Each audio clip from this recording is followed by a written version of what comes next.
The Wagner military group is a private mercenary company which is shrouded in some layers of secrecy. It's difficult to say their exact numbers or their exact mode of operation, but in the past they have found themselves allied many times with Russia. And this was done in a way so that internationally Russia could intervene in many conflicts without being seen as directly involved. When pressured because bad things would happen, they would just say, well, we, the government, do not officially work with this group. We don't know who hired them. Very similar to the Green Men situation that happened in Crimea. And they could also say, well, it wasn't us doing it. It was this mercenary group. We don't know who hired them. And it seems that this politic is going to backfire on them because yesterday, the chief of the Wagner group, a man by the name of Prigozhin, I think I'm pronouncing it correctly, claimed that there was friendly fire from the Russian forces into his men. So he claims that there was a missile strike which came from Russia, and as a result, scores of his men have perished. And this is happening after another blunder from the Russian government where the Russian bloggers themselves were accusing the high command, where you had an officer that rallied his men in order to give them a motivational speech, only to present an excellent target for the Ukrainian artillery. This infuriated many people within Russia. So right now he claims that he is in charge of 25,000 units, and he is going to go to Moscow in order to clean house of the corrupt military leadership. I would like to take a little break here and remember the conversation I had with the anarcho-capitalists, which were saying that mercenary forces are amazing. This is what mercenary forces do. It's very interesting, isn't it? It's like, it happened in history as well. So this, to me, also signals the fact that the war with Ukraine isn't going very well. This is what usually mercenary companies do when the war isn't going really great their way. Because if it was the opposite way around and things were going smoothly, they wouldn't attempt something like this. So, of course, because the Wagner group is now marching towards Moscow, there have been Russian military being diverted from their original locations to protect Moscow. And this gives the Ukrainian an excellent opportunity to keep pressuring the advance. So I do expect that the conflict in Ukraine is going to escalate with significant Ukrainian victories, at least for a while until this is being resolved. Apparently, the Federal Security Service, the FSB, has allowed Wagner to enter the Russian city of Rostov without any resistance, which could potentially mean that either they have turned on the Russian military, so they have defected, or it could also be that they do not believe in the cause. It's also possible that they have been so significantly outnumbered that they did not receive supplies in time, so they're like, well, there's like really no reason to risk our lives for this. But yeah, I do believe that when something like this happens, it's usually because they think that the Wagner group is going to be successful. Prigozhin claimed that the Russian chief of the general staff gave the command to open fire from aircraft on the Wagner columns, which are also mixed with civilian vehicles, but the pilots refused to follow order.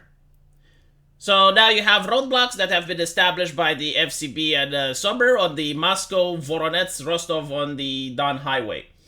Wagner has accused Russian military personnel who don't assist them in their cleansing campaign of collaborating with the Ukrainians, and stated that they will be dealt with accordingly. And multiple Russian military generals have made videos urging Wagner not to proceed on the attack. There is also an arrest warrant for him right now. And the Oman and Sommer units of the Russian Guard are on high alert, and security in Moscow has been significantly intensified. What's interesting is that there is absolutely no news from Putin. And the Wagner chief himself, which is friendly with Putin, and he is even called Putin's chef, hasn't said anything about the Russian president either. It is my personal belief that Prigozhin wants to become the new Ministry of Defense. And this is why he doesn't say anything negative about Putin, because he wants Putin to name him as the new Ministry of Defense, or to give him a position high enough in the Russian military where he would have command. So is this coup going to be successful? Well, it really depends how the Kremlin feels about it, because I do not believe that Prigozhin has the manpower that he claims he has. And when you're looking at mercenaries, they're not very patriotic. Usually they change allegiances the moment the money runs out, so any type of prolonged conflict is out of the question.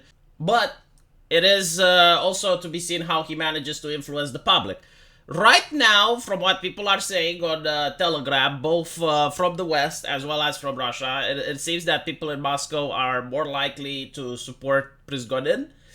So if he gathers a lot of support, it could be possible that Putin may instate him, which is why there's silence from Kremlin right now. They just want to see how the wind blows. And you can tell that Prigozhin is also trying to win the hearts and minds with some of his speeches. He basically said that they sent 18-year-olds to fight against us, and these are our sons and our grandsons, and we will not open fire on them. We do not want to attack the children that the corrupt military has sent to war. And, we're going to fight against professionals, but we're not going to raise our arms against children and blah, blah, blah.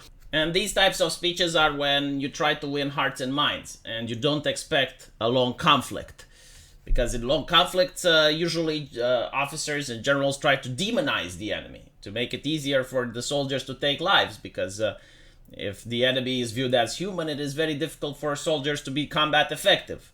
This is an unfortunate part of war, and even in civil wars, this happened. Like even in civil wars, you have the enemy being demonized, even if they're not your own people anymore, basically. So we don't see that, which means that Prigozhin is definitely expecting that this will be a short coup. And again, my opinion is that it's going to be up to the Kremlin, like whomever the Kremlin supports, the actual military command, the current one, or Prigozhin, they're definitely going to be the victor. So, how is it like for Ukraine? Because I'm pretty sure a lot of Westerners are questioning this. Romanians are worried about this as well, because the conflict is right over the border. In the initial phases, it's very good for Ukraine. I mean, obviously the Russian military has to deal with this. So it's not just the front lines, but it's going to be the supply chains that are going to be affected, the morale of the population. So initially, it's going to be very good for the Ukrainian military. Like they're going to be able to retake a lot of lost positions. Their advance, which is undergoing right now, is going to be successful. However, once this is over, it really depends who's the victor. So if Prigozhin manages to get his way and the coup is successful, looking at the man's history, he seems to be a very ruthless individual, very well organized. And it's going to be harder for Ukraine under the new leadership. If it's going to be the current military commander of Russia, well, we're going to see more of the same. So from Ukraine's point of interest, I guess, is for this conflict to last as long as possible, and for the current establishment to remain in power. Because with Prigozhin, it does seem that there is no indication that he is willing to sue for peace. Alternatively, depending on how long this conflict lasts, if it turns out to be bloody and long, then chances are that they will sue for peace, because the Russian people may be fatigued from the combat. Although, historically speaking, it can swing either way, because what usually happens in prolonged situations of conflict, people get used to it. Like, people get used to the death, people adjust to their new way of life where they don't have plenty, and as such, they are not necessarily against going after someone else. So, I mean, look at the French Revolution, right? Like, they're having this internal struggle, which is filled with, they call it the Red Terror, and they're getting used to seeing people dying and all of that. And then when you have Napoleon, like, they immediately go for another conflict, because now they're used to seeing the death, they're used to seeing all of that. So it could swing either way, in my opinion. But we're going to see in the next couple of days what's going on. So it could be the start of a Russian civil war, or it could just be like the coup attempt in Turkey that's immediately shot down, and it remains to be seen. Take into account that these are mercenaries, right? So the moment that things don't go their way, they're usually willing to abandon their posts and run away, which is why The Russia's the Russian military was actually against this mercenary group, which is why the Russian military was complaining about this Wagner group, because like they would abandon their post and go AWOL. At least this is what the officials claim. So anyway, right, let me know what you guys think, and as usual, I will see you in the comment section. Take care.